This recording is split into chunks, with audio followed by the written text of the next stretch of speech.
Good morning and welcome to Political No Brainer, the podcast where we get past winner takes all politics and into real conversation. And this is really an absolutely great guest, Adam Mizell. He is partnered with Sheriff Chris Watson and Ken Wadake in breaking the molds by activating local chapters and getting people together. Just really getting a consensus, because like I was just telling Adam, we're in a rut here in America. We're red versus blue. I mean, I don't even know if our arguments are even making sense anymore. I think we've just picked sides at this point, and then we're sticking to those sides. But we need to get to basics, and we need to get to America working together again. I mean, America is great, and it's only going to get greater no matter what happens, even if it's in crisis mode. But Adam, tell me how you and Sheriff Chris Swanson and Ken Wadake, how you guys do what you do. How do you get these groups together? Oh yeah, thank you. And it's great to be here. Appreciate It's it. great to have you, sir. Thank you. And we share a lot of interest in the same topic, which is how do we get people back together, right? And I hope I think I will give you hope in this conversation in a lot of different directions because I do believe that the division we experience is not felt every day by every American. It is put upon us by politicians and by media, and they both have vested interest in that. But I spent 2.5 months this summer driving across the country in a purple and white pickup truck with a film crew talking to thousands of Americans. And we have a sheriff's unity network, which I'll come back to in a second, and talking to sheriffs.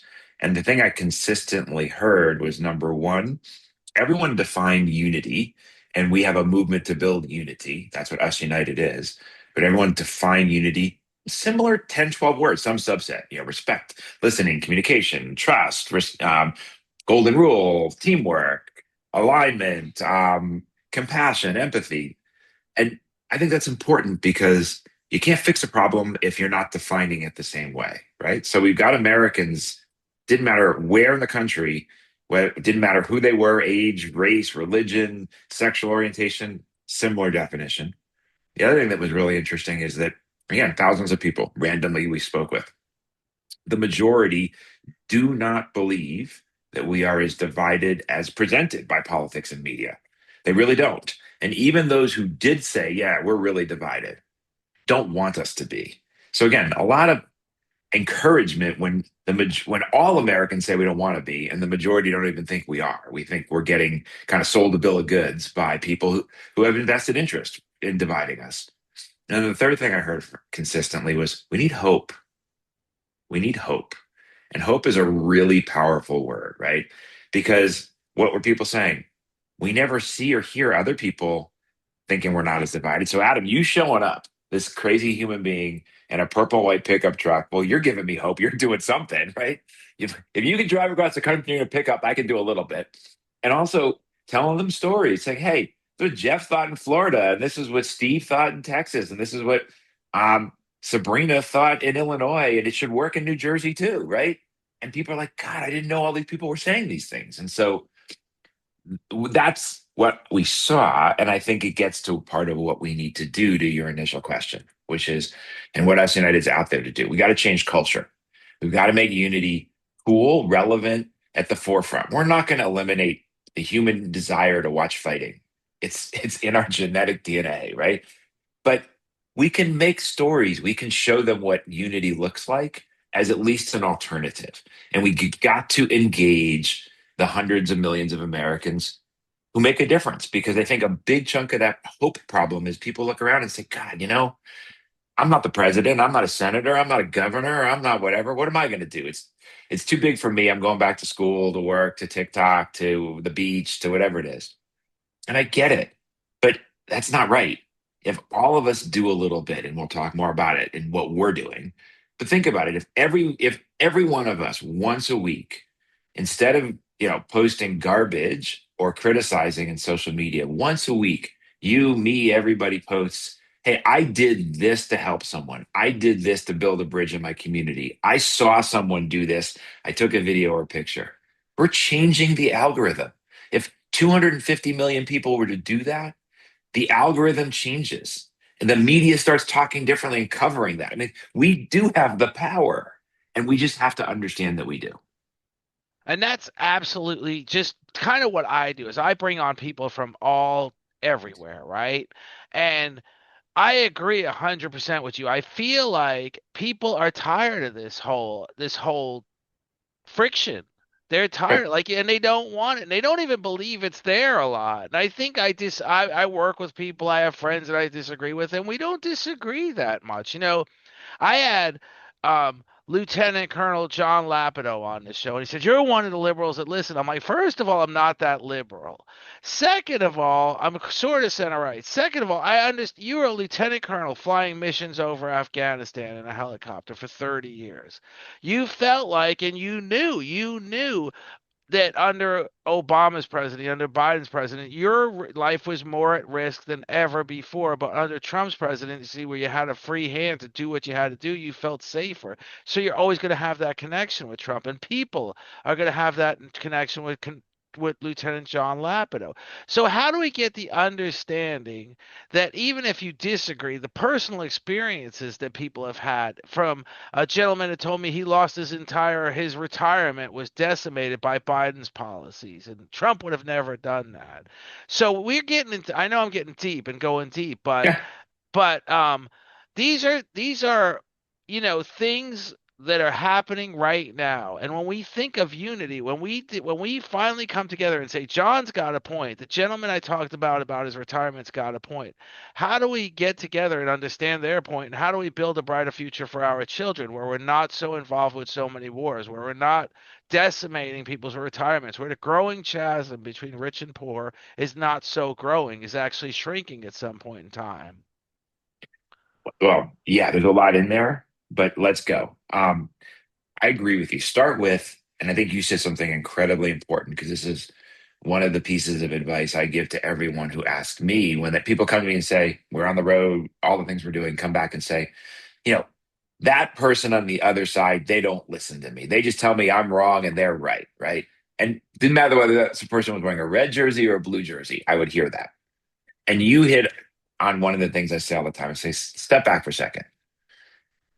If you come in and tell me you're right and I'm wrong, and I do the same to you, you're going to listen to me? They're like, no, of course not. I'm like, okay. So if you want to change, let's start with listen, ask questions, listen to the answers so you hear them. And if you're not agreeing with something, don't say, hey, I disagree with you. You're wrong. Do what you just said. Share a personal experience of yours, of a family member, of a friend's. Because if you tell that experience, the person on the other side, they cannot say you're wrong. It's your experience. It happened, right? It's a real thing. Right, right. And if we share experience, I mean, all humans are storytellers. So if we want to communicate and build those bridges, share those experiences because you're going to change someone's opinion. It doesn't mean at the end of it they're going to say, "My God, I've been so wrong and you're so right." That's not that's could happen, but unlikely. And I had that happen to me a number of times this summer. But if I change your mind even 10%, and you change my mind even 10% from each of us sharing a story, well, we're a lot closer to basically building bridges and unity and solving problems than before we spoke, right? Because I think that's where people start to see the gray and they say, God, how did that happen that you lost your life savings? Well, that happened to you. So we got to figure out policies and we got to figure out how we're working together so that is a lot less likely to happen again in the future. But if you just say, this on taxes or this on that, I'm gonna fight you, right? Not when you say this is what happened to me, and you say, okay, it happened to you. We got to fix that, right? And I think that's one important piece of it. Another one is just being willing to do that. I mean, so much of the challenge is we all live, we all work, and we all social media in ever shrinking bubbles, right? And again, outside of those bubbles, what do? We label, we categorize the world, and we label things and people. Again, not, and I don't say that as bad. I mean, it's complicated. We wouldn't be able to go through our day without that ability to process and categorize and structure things. But have you ever in your life sympathized or compromised with a label? No. No, you do it with another human. Right. So a big, big piece of what has to happen is more human connection. And look, that can be on a Zoom like you and I are. That can be as volunteering in service. That can be at work. That can be I'm in line at Starbucks and I see someone ahead of me from, hey, I really like your sweatshirt. Yeah, it makes you feel good. Or I see someone ahead of me and they look like they're having a rough day. Hey, you okay? You all right? Can I, anything, you look good, or like, what can I do? Or you know what? I got your coffee, right? You want a cookie? I got you a cookie. You look like you need it today, right? Little things. And there's science.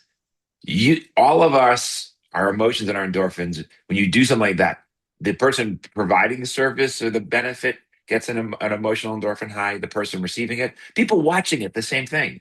So by doing that, you're not only affecting yourself and the person you're offering help or support to or a compliment to, five people around you are feeling better and probably do something nice as a result, right?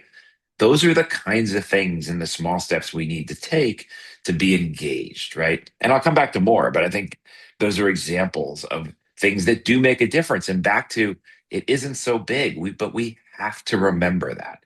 Remember our humanity and remember that when you put it out there, you get it back and you change the energy in the environment around you. And we so are wired into, I'm busy, I'm stressed, I'm this, I'm that. And I get it, all of us, but just once, 2 minutes during the day, and it'll make a massive difference.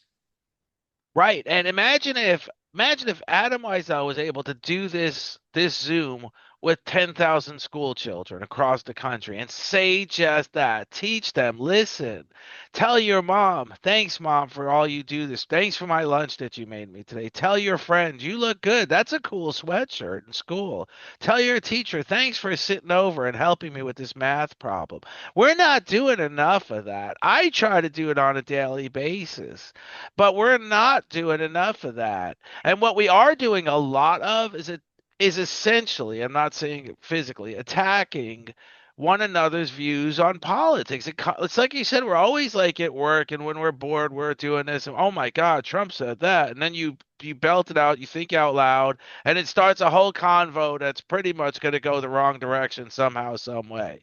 And we're doing a lot of that, but we're never doing. I mean, I try to, like, if you're in a grocery store, you have this whole cart full and you see the person behind you, why not, and you go ahead. That's the same thing. Yeah, That's how life should be.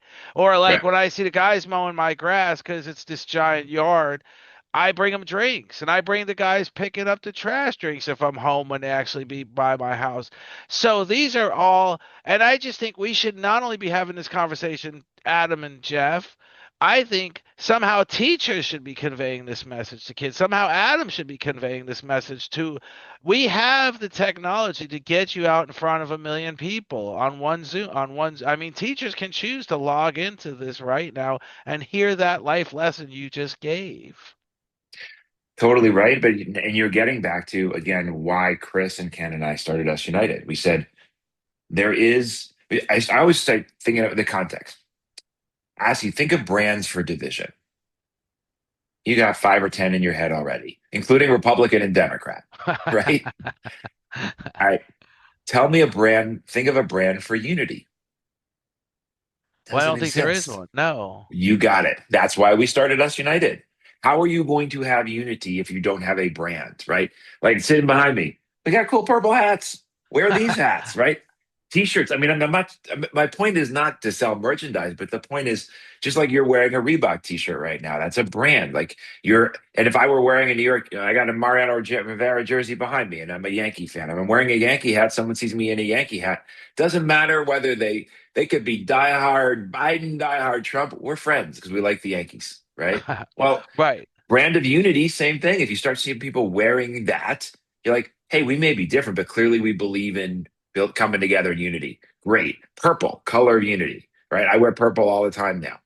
Back to simple things. Wear purple once a week. Take a picture of yourself. Say, I'm putting on social media. I'm for unity. I'm wearing purple today. Could be your socks. Could be your t-shirt. Could be whatever. Um, so one is brand, right? One big piece of that. Another, and you hit on it, is getting people talking to each other. We do something once a month called 30 for Us on Zoom, big Zoom. Anyone and everyone in America is invited. Now, I need a lot more marketing of it, but we have a topic, a little structure. We have a topic. We put you in a breakout room of five random people to talk about, hey, if you were president for the day, what's one change you would make? was one of our topics, or a little background on climate change and the environment, and said, look, over now almost 90% of Americans agree it's man-made, man-influenced, but over 80% of people don't do anything because it feels like too big a problem. So the question was, hey, what's a simple thing anybody and everyone could do in America that would help a little bit with climate change? Just a little bit, right? And then go in your breakout room with five random people. And I'm talking to Jeff in Florida, you got Adam in Colorado, you've got, Suzanne in New York City, and Frank in Dallas, and Steve in Victor, Montana, right? Great. I'm going to learn something. And they're going to be all different. We do that. We've done that. We do that in schools, both Zoom and in person. To your point, how do you connect with students? And then we get to so then we have all kinds of stories in our social media about examples of what real people are doing to build real unity. And part of why I was driving across the country was to see what people are doing. Well, actually, to see first if unity was there, and it really was, and then sharing those stories. So here's inspirational examples. I mean, one of my favorites, and it gets to them. We were with a woman in Birmingham, Alabama, and owns a restaurant with her mom. And we're sitting talking, and she said, look, unity, I think it's really simple. She's like, I have the 5 mile rule. Basically, the following: within 5 miles of where you live, take care of your neighbors. Ask how people are doing. You should give water to someone cutting your grass. Maybe you're going to a town meeting every once in a while. Maybe you're volunteering in your town, whatever it may be. If within 5 miles you do good like that, she's like, your 5 miles and my 5 miles will eventually overlap. I don't have to worry about unifying with someone in Texas or in California when I live in Alabama. But if I take care of my 5 miles and everyone else takes care of their 5 miles, I got unity with someone in LA because Yeah. every circle overlaps. I was like, that is beautiful. That is exactly right. But to your point, we got to send those messages out there. So that's brand, that is communication, that is using social media. We created on December the 13th this year is the first ever National Unity Day. Is an official day on the National Day calendar, which tracks all of these things. I had to apply for that to be the case. Turns out they get 30,000 applications a year. They only take 20. As I kind of joke, I would have spent more time on my homework if I had known it was that hard to get approved. But they're like this, but they called me up and they're like, this is why we have this calendar for things like this. Yeah, we have National Chocolate Chip Cookie Day and fun things, but like, this is exactly what we need. How can we help you? Right. So it is National Unity Day, and So that you is going to be, prevailed. yes, 120. they loved it. So, and they're sending, that'll be the Saturday the 13th. So we have holiday spectaculars. This will be the sixth year we do that with sheriffs in their communities. But here's our simple message to everybody at National Unity Day: make the call. Almost everybody, and you know this from your work, has a family member or a friend they're not talking to or barely talking to because of politics. National Unity Day, it's your excuse. Make the call. Call them up and say, you know what? We don't have to agree, and we can respect our differences, but we got to be friends. We should be. There's no. I mean, look at this: Donald Trump, Joe Biden, whoever you don't like in politics, they don't know nor do they care that you're not talking to your aunt, your cousin, your mother-in-law, your grade school best friend. They don't care. So why are you not talking because of politics when the people in the front of it don't even care? Bury the hatchet. Again, I'm not saying you have to agree, but don't destroy a friendship for it. So on National Unity Day, make that call. And if millions of people did that, we've That changed the one. culture, right? Absolutely. And so that will be part of our message on National Unity Day and beyond. But make that call. By the way, post about it, share about it, give someone an example if you're comfortable of what you did and how it worked out, right? Share that story, because part of what we need is that inspiration so that that person in, you know, Utah who didn't make the call on Unity Day says, wow, I could have done that. And the answer is, it doesn't have to be Unity Day. I can do it today too. So make the call, right? And then the last thing we're doing on Unity Day, and we're going to keep spreading, changing the culture and the tone. We're working with NFL teams and NBA teams to have unity seats. So imagine one day, every football game, every basketball game, every baseball game. But why not? There are 4 seats set aside, good seats. They're the unity seats. The local sheriff, who's in our unity network, identifies 2 families who don't know each other, seem different than each other. They go sit in the unity seats to cheer for their favorite team, get them on the Jumbotron, talk to people before, during, and after. And I promise you, you're in Orlando, I think, right? Yes, sir. So if there are four Unity seats at the Magic and you're there with, a family member, a kid, and with someone else you don't know, you may get totally different. You may have voted red or blue. You may be, pick your issue different. You're going to be friends because you cheered for the Magic together and you share that in common. And if that tougher issue comes up, you're not going to label, you're not going to fight about it. You're going to respect each other and talk about it. So let's have unity seats. Let's show everyone. If you believe in unity, you're sitting on the court side watching the Magic. You're in division, you got those partial view seats, or maybe you're back in the parking lot, you didn't even get in. But unity got me great seats and change culture. This is how we do it. These are the things that we're 1,000% focused on that can make a difference. Back to your very first question, so that all of us Americans, and I heard it everywhere I went this summer, it's so disgusting, so gross. And everyone fights like, I'll vote, but I'm going back to, I don't have time and I can't make a difference. And I kept saying, you can, this is how you can. And you change the culture. You give them that example. And then, yeah, then Adam or Chris or Ken or you is speaking to not, 100 people or 1,000 people, but 1,000,000 people, right? And one of the things we say, one voice is loud and millions are a movement. That's what we have to Right. do. Yep. That's that's incredible. So when you and Ken and Chris get together, and did you travel together or no?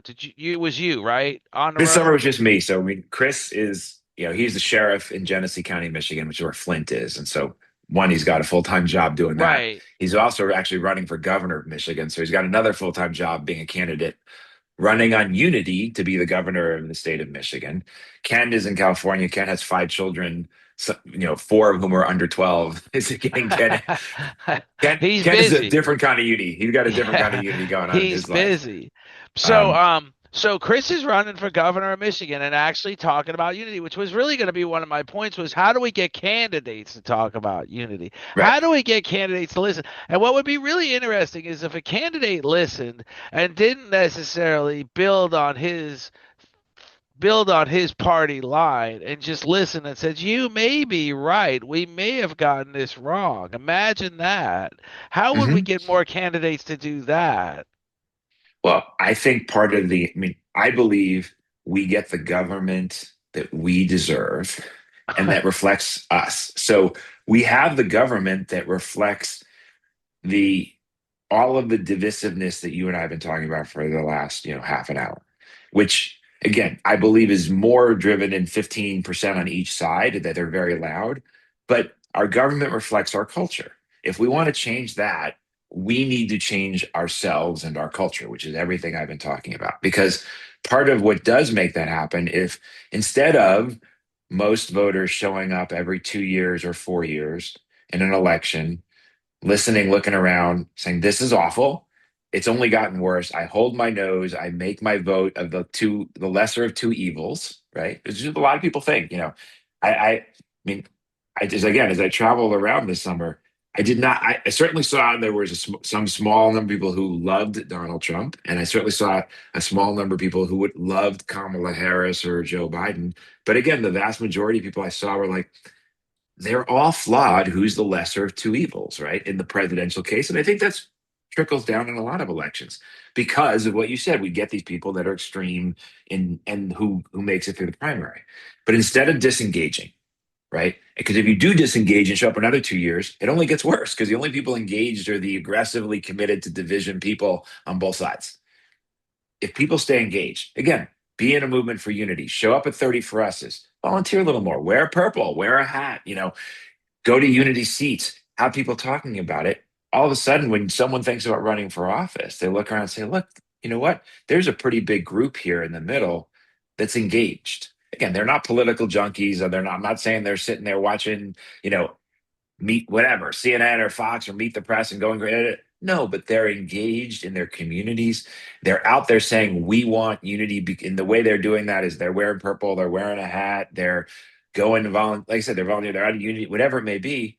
Different candidates then run because they see that there's a voting audience of millions and millions of people that are paying attention and that they can go talk to. And that might actually then show up and vote in a primary, will show up and vote in an election. And then all of a sudden you see less extreme on either side being the nominee of whatever the race may be, right? And so that's what it takes. We are still a democratic republic, right? That means we, the people, are critical in making this happen. We, the people, not just vote, but also have to be engaged and educated citizenry enough Informed, yeah. that then we'll see different candidates. It's up to us. If we don't do that, it's hard to change the government we have because it's reflecting who we are at the moment. And I know we're better than that. I know people want that. And then maybe the silver lining of all of the last, I would argue 40 or 50 years in the movement from it to be as divisive as we are. It didn't happen overnight, right? But it certainly accelerated in the last 15, 20 years. We let that happen, we can change that. And what I heard is it's so bad that most Americans say, we got to do this, right? But how? Give me a little hope, give me a little inspiration. That's what I'm trying to do. And that's what Chris is trying to do, and Ken's trying to do. Well, that's just incredible what you're doing. You're traveling the country, Chris, Ken, and yourself. And I would just be fascinated to see if someday this initiative that us is doing, I would love to see people wearing purple sweatshirts to conventions, political conventions, like the Right, actual Democratic National Convention, the actual right, Republican National Convention. Let's lay down our arguments, not let's lay down our divisions, let's lay down our disagreements, and let's come up with some agreements, you know. And I just think if the American people have a lot to gain by that, because this is what happened essentially with the last government shutdown was one party said we're standing on our high horse because we want a certain subsidy continued. The other party said we're not giving in on the subsidy. Now you would think one party is fighting for one side and the other party is fighting for the other side, but what actually happened is the minute powerful business people got stranded at the airport, both parties came to a quick agreement. I mean, so if the majority of American people decided we just want unity, they would override the powerful because we're still at a 1% versus 99%.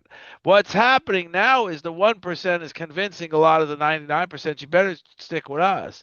But if we, the 99%, told the 1% to jump in a lake, that we wanted unity, that we wanted agreement, that we wanted a functioning, an effective government, an efficient government, that we get it. You both disagree on how to make a government efficient, but let's figure out how to, you both need to figure out how to work together. That's what we expect of you. That could change everything. right. You're exactly right that, that cliche, all politics is local, is spot on. And, um, with that government shutdown, until most people, and I saw this summer, so let me back up, which is that there's whatever percentage of the country, I'm sorry, so probably 5-10% of the country really doesn't expect or need much from their government day in, day out. So for most people who don't rely, and 80-90% of people do, whether that's food stamps, whether that's they working for and around the government, whether that is healthcare programs, whatever the social safety net is, and the working safety net, a huge segment of the country relies upon services from the government every day or every week. So when the government was shut down, they knew. But the middle class and up in this country, right? And great, don't need much from their government day in and day out. So that government was shut. Most people didn't really feel it or know it, right? They understood it, they read about it. But to your point, when it started to really impact in two ways, right? Yes, airports, right? For sure. People are like, I can't get where I need to go, and I might not go for Thanksgiving. Hell no, right? I understand. But I do actually think the other thing, and this is part of what makes America great and unique in the world, is it's really not as a country, as a people, we have a lot more empathy than many other people in this world. And a lot of Americans looked at what's going on with Snap and said, this is not who we are. We are way better than this. And yes, it's not affecting me personally, thank God, But we cannot be not feeding people in America, whether they went to food banks, but they started making a lot more noise. So that's exactly right. The government shutdown got real when either people were really about inconvenience because of flying, or because they really saw the vulnerable in this country being, political pawns, and said that's just not acceptable. We can't, that we are better than this, right? And we should take pride as all of us ignore the politicians for a second. We did that, to your point. And I think it was as much the snap as it was the airports, maybe more the snap of that is not what America's going to be. And I heard that everywhere I went this summer too, right?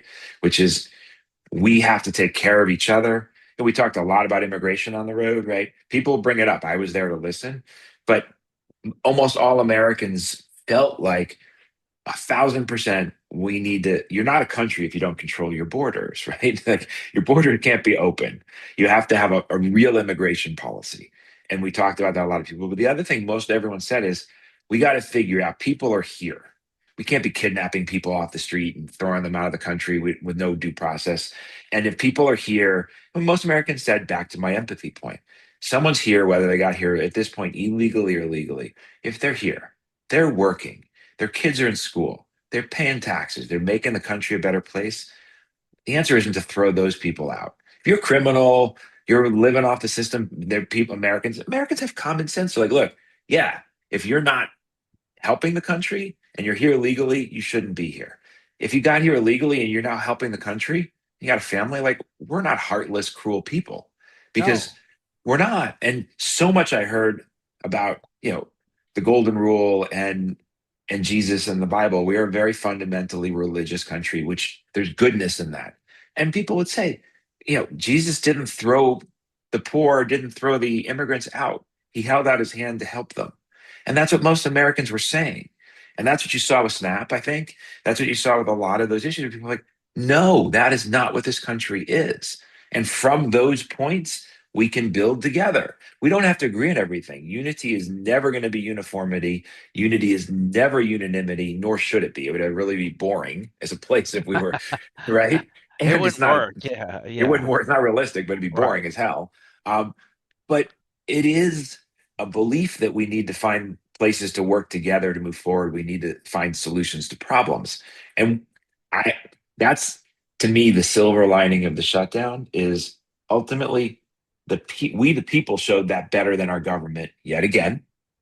And we, the people, need to get a government, to your point, that reflects what we want it to reflect. And that gets back to what we just said, engaging and being involved and not just showing up to vote and disappearing again, but wearing your purple, going and doing service, connecting with people in your communities, being involved politically a little bit, at least locally, to know what the issues are. I mean, those things carry through. So we can do this.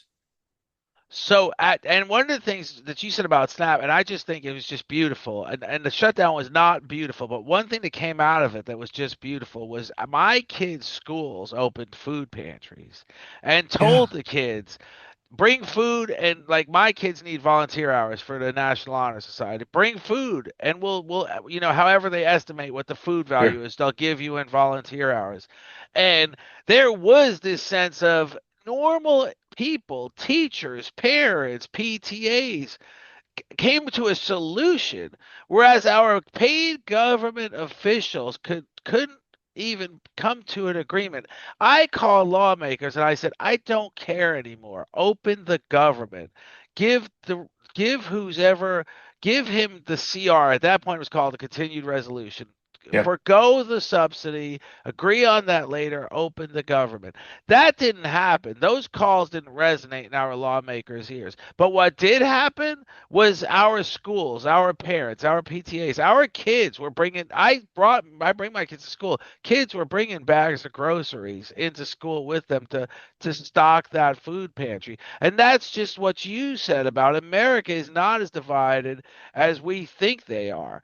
It's the whole polarization of the division that makes everything interesting. I always say the whole reason the Vietnam War was so unpopular is because the first time war was televised. Then they got better Right. at televising war, and so now we have all these images of bombs Well, going now into it's a the. video game.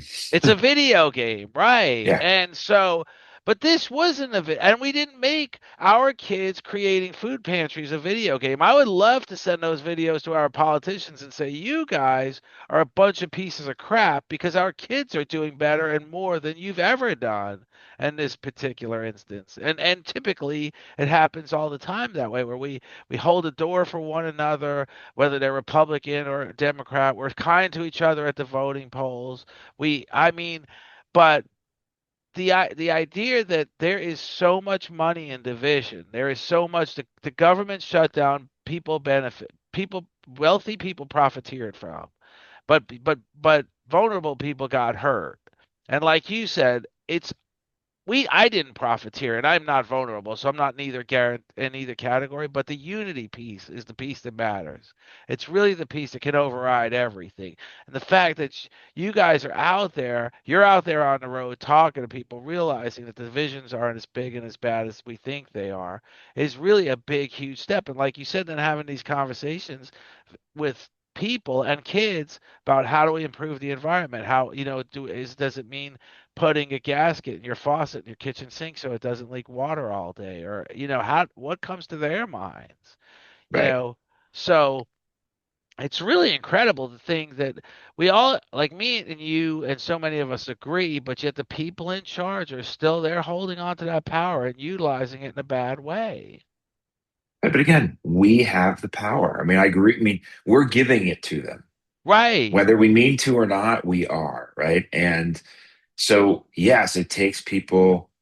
It it's part of why we have created things that I hopefully are simple and easy. We've talked about some of them, but like we have on our social media and our website a unity pledge, and it says take the unity pledge, download an image, put it in your socials, share with your friends you did this, and again, once a week, can you take 2 minutes and post a positive story of what you did or what you saw to honor the unity pledge? Because I get it. Like I have a 24-year-old and a 21-year-old daughters, right? And they're lovely, but they're great, but they're busy and they're in life like they're in the 30-second to 2 minute generation because that is what social media has taught us from an attention span. Okay, you don't have to give Unity more. If everyone gave it 2 minutes a week, a minute to 2 minutes a week, Right. we change, right? Because it would be out there. The socials would change, the algorithms would change, the conversations would change. So again, you don't have to go do what I'm doing and dedicate your life and take 2.5 months and drive across the country, take every day of building this movement. Just take a minute or two a week.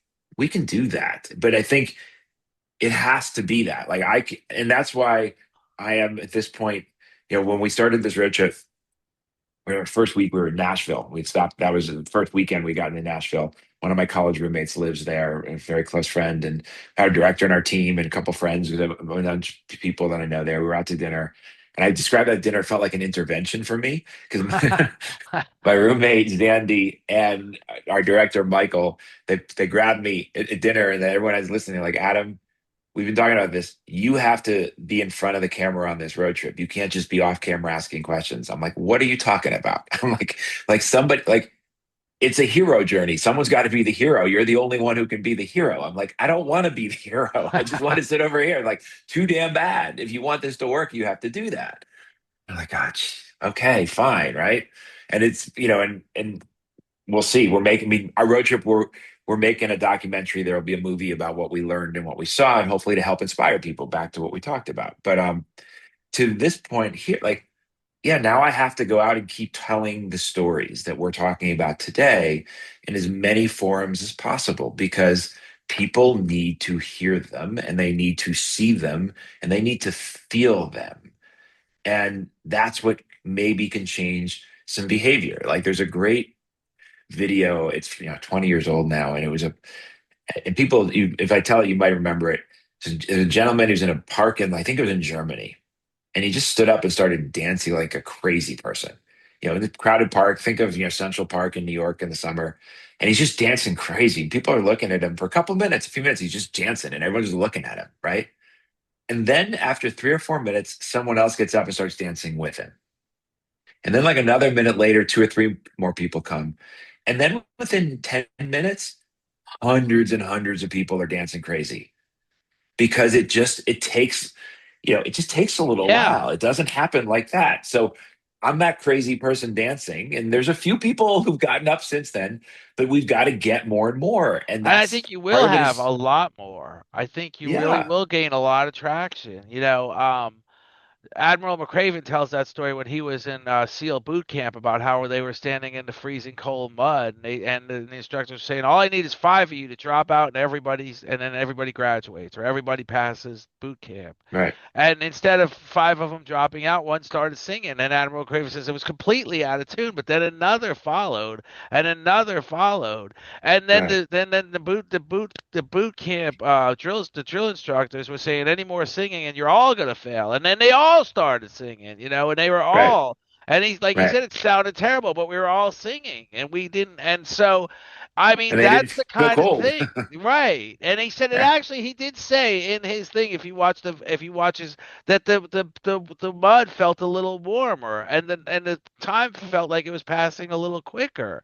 And yeah, and that's the same thing here is I would love to I do stop at the RNC, and I'm a registered Democrat. It doesn't mean I'm just a Democrat, but I stopped there and I was talking to this lady, and she was adamant. She's like, if I was the person that answered your initial phone call, I'd have told you you're not even allowed in here. You have to be a registered Republican to talk to us.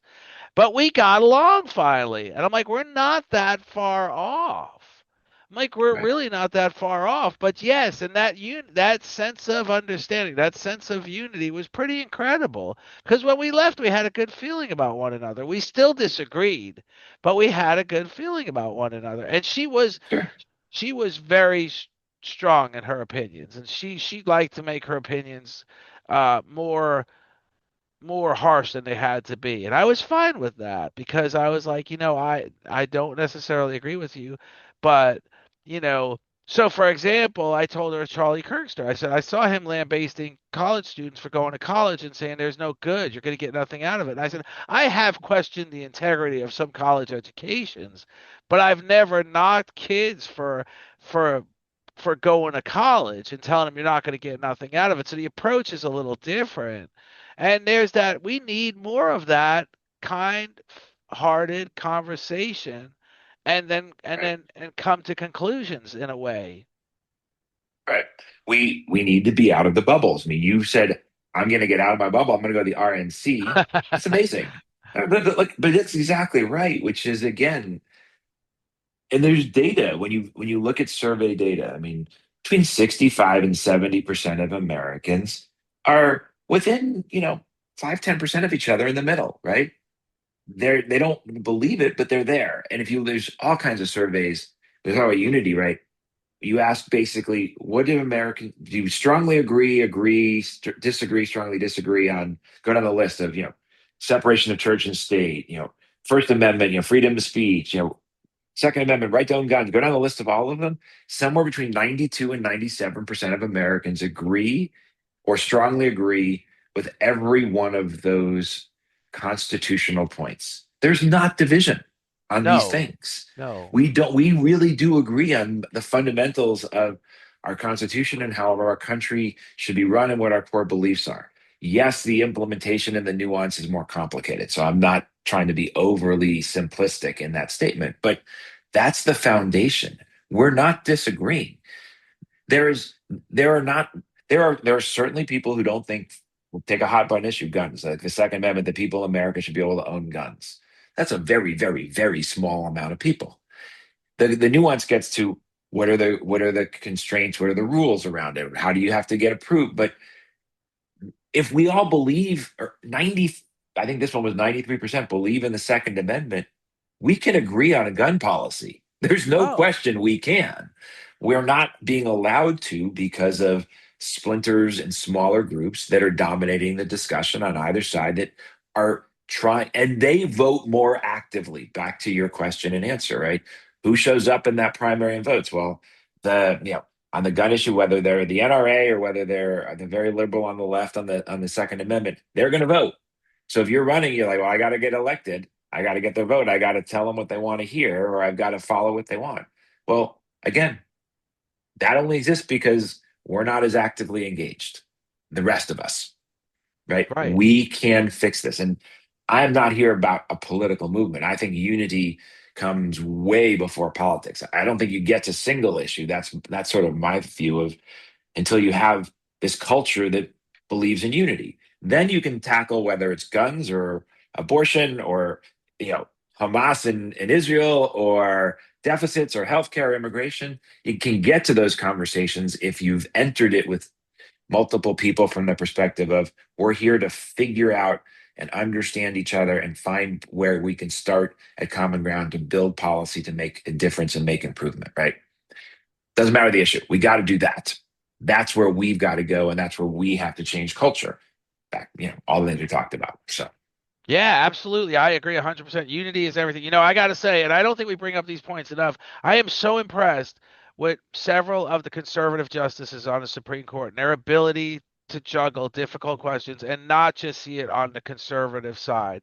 When I watched an interview of Amy Coney Barrett, she said, "What?" And then the interviewer just said to her, "What would you do if Donald Trump called you?" And she said, "I would assume he got the wrong number." And I just found that whole thing funny. yeah, I'm like, but we create this scenario that Amy Coney Barrett and Kavanaugh are going to vote against us on everything because we're liberals and they're dreadful conservatives. But they've done an impressive job of juggling some hard decisions. So they're like you said, bringing that point across, understand not necessarily the conservative movement is not your enemy. yeah. Understand the liberal movement is not necessarily your enemy. What is your enemy is the friction, is the gridlock, is the winner takes all. And if you get back to basics, wear a purple shirt to your next whoever's your candidate in the next presidential Republican convention. Ask him to unify the country, not to debate the point that you need to win every legal argument or else the country's going to go to crap because those damn liberals are going to have everything. You give them an inch, they want an arm. You give them an arm, they want your whole leg. You know, so so that's an incredible thing you're doing, an incredible point you're making that it's not so bad. What is bad is the polarization, the media coverage, the politicians that are telling you it's awful. It's Right. really not. And we all have to remember those groups have different incentives. The media is there to make money. And the way they make money is to get more eyeballs watching what they're telling you. And they're now competing, whether it's Fox or CNN or whether it's ABC or NBC, they're competing with Instagram and Facebook and TikTok and X and everything else and YouTube for those eyeballs. So they're there to make money for their shareholders. They're going to, as a result, cover things that create a reason to watch. The old cliches, if it doesn't bleed, it doesn't lead in the newspaper or the TV news, or no one wants to watch the plane land safely, they want to watch the plane crash. Right. So you Right. have to we're consumers. This country's really good at being consumers. And we know when we buy things what we're buying to. Well, you've got to know that the media is selling you something. They're trying to get your eyeballs. They're selling you a product which is going to get your eyeballs, not necessarily give you the truth or not necessarily give you an unbiased answer. They want your attention. Know that when you consume it, understand that, and then you can be a better judge of what you're hearing, right? Politicians, they want to be elected and they want to be in power. Know that, right? And by keeping, you made the point earlier, by keeping people divided, it is easier to maintain power because with different divisions and different factions, you're able to splinter and you're able to make smaller groups. You don't have to get everybody on your side. You have to get a smaller group of people on your side. Know that. Be a good consumer of your politics and a good consumer of your media. And then make your own independent decisions. We all have to get our information, and not just from one source. And look, I heard it from everybody on the road this summer. They blame social media more than anything. They're like, they know it's bad, but it's sort of addictive. But okay, know that. But don't think because someone sounds committed and sounds louder and emotionally believing that they have fact, right? And when you hear it on your social media, go get facts, right? Wherever you think they are. Steve Ballmer started something called USA Facts. He found one of the basically the third co-founder of Microsoft and ran it for a long time. Now owns the Clippers. He started something called USA Facts with his own money. And it's an organization that goes and gathers all kinds of data, factual information, usually whether from the government, often other sources, and says, here's the facts on the budget. Here's what it's spent on. Here's the facts on tax policy. Not this is right or this is wrong. These are just facts. Have the basic information so you can evaluate it. Fabulous what he does. There's another group that I've gotten to know. It's called All Sides Media or All Sides Technology, but you go to allsides.com. And what they do, they have a website. They just put for any news story, they've gathered three news stories. One they label from the right, one they label from the center, and one they label from the left. Pick your topic. And in one place, you can read three stories on whatever the subject is and see three different slants on what people are saying. That's great. They just made it easy. You don't have to go run around and try to find the story on CNN and then the story on Fox and then the story on, the Wall Street Journal. They got it there for you. Wow, that Fabulous. I love that. All Fabulous. sides. That's great. I would love to Right? see that. I'm gonna start. I'm also log into yours I'm gonna try to do something positive every weeks, like you said. I'm trying to or Awesome. post it. I try to do something Yeah. positive every day, but Well, you're doing something positive by doing this podcast. So yeah, you're I'm ahead of the always, game. I bring everybody in, and I brought in a priest who didn't have the greatest experience of being a priest. His name is John Gallagher. It's a great podcast. I'm not going to get into his priest experience, but if you see the podcast, you'll know what I'm talking about.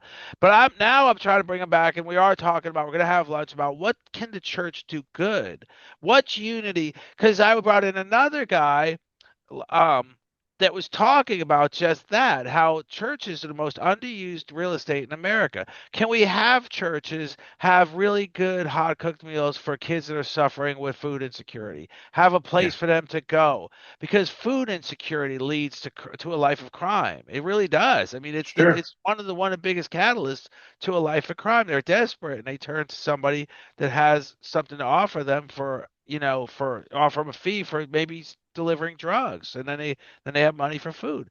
So, that's what I'm always trying to do is bring things together. And the unity piece is just a big part of what I'm trying to do. It just get America back to being Americans, how we used to be, rather than this whole constant division. I've been telling people I'm tired of hearing about Trump. The whole and we're going to do a hard stop at one, so I'm just going to say this and I'm going to let you finish up. The whole No Kings rally was just a flop because the nomenclature alone made it all about Trump. It's just made it when in fact it was about government overreach, when in fact it was about government elitism. But by calling it No Kings, we call Trump the king and no kings. And we need to get, like you said, be an informed voter. Understand what your politicians are in office for and what they're gaining from being in office and how they're not helping you because that's better for their gain, for their self gain. But I really want you to wrap it up, Adam. So tell us about your trip. Tell us whatever you want about your website, about how we get a hold of you, and go over again how to log in and start talking about Sure. what you do good once every 2 weeks. Right. About Well, there's so many ways. I mean, our website is us-united.org, and you can see and learn everything, and everything's there. And then obviously we've got all our social media, Instagram, TikTok, Facebook, LinkedIn, YouTube. You can find us in all of those places. Again, you'll see back to what I showed you before. I mean, just look for our purple and white logo. That's what's I going to be love on it. all of our I social love it. media, right? And so that's one. Yes, take a unity pledge. Yes, once you've done that, start sharing things once a week to your social that's positive. Tag us. Think about National Unity Day, December the 13th. If nothing else, take that day, right? Go make, as I said, make the call. Or that's the day you say, you know what, I'm going to post that positive story. Or that's the day when I'm in line for coffee or I'm in line for lunch and I see someone who needs something, is food insecure. I'm going to buy someone something to eat that day and share that you've done that. Take that day and volunteer. There's holiday, and as I said, we have our holiday giving spectaculars in probably 50, 60 sheriff's office communities with sheriff's offices around the country. That may or may not be where someone lives, but every community, it's a holiday season. There's some kind of volunteer event to help people. Well, you know what? On National Unity Day, go volunteer.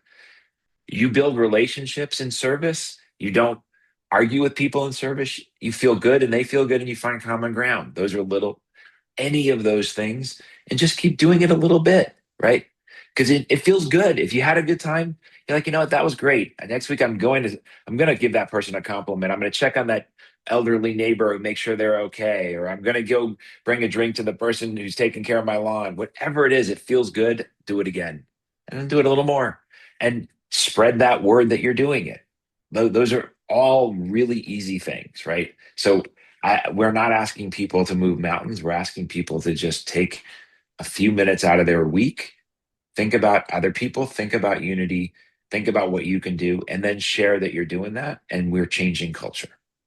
That is just incredible. And actually, I want to preface again. You had 20. They take 20 national days, and there's 20,000 applicants, and you prevailed. You were one of the 20 that Yeah. got to be National Unity Day on December 13th, right? Yep. On December 13th is National Unity Day. You were one of the, so just keep in mind, not only did you succeed, and like you said, if I knew my odds were that slim, I wouldn't even try, but you did succeed. You did throw your hat in the ring. And so that just tells you.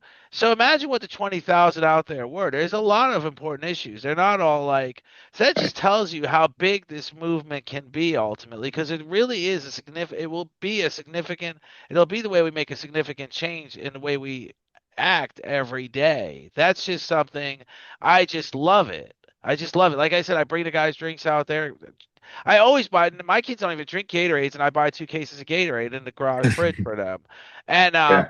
so it's just I mean that might be what I post now when I take the Unity pledge. Is that might be my Yeah. first post. And then I think that really, and our kids are better at this than us. They always say you don't know we none of us know what tomorrow holds, but we all know who holds tomorrow. So the more we convey these messages to them, the more we know our Yes. our future will be brighter tomorrow.